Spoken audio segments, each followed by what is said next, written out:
Jamaal Charles, 159 yards, 2 TDs. Chiefs hold off Seahawks, Kansas City, Missouri.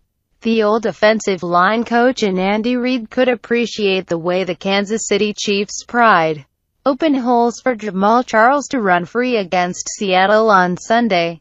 He could appreciate the way their defensive front stepped up, too, given a lead thanks largely to the legs of their dazzling running back. The Chiefs held the Seahawks on fourth down 3 times in the final quarter.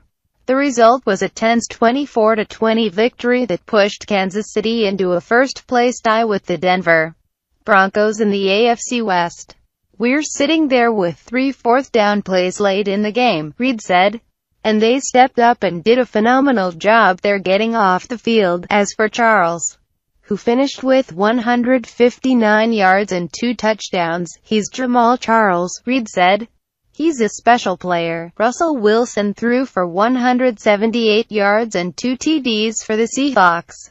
And Marshawn Lynch had 124 yards rushing, but Lynch, fresh off a 4-touchdown game, was stuffed twice by the Kansas City defense with the outcome hanging in the balance.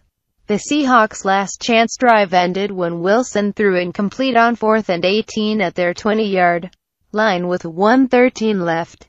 "They had a great defense," Wilson said.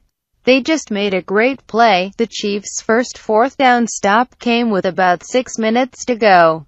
Lynch was tackled after a 2-yard gain on 3rd down, and Coach Pete Carroll elected to gamble at the Chiefs too.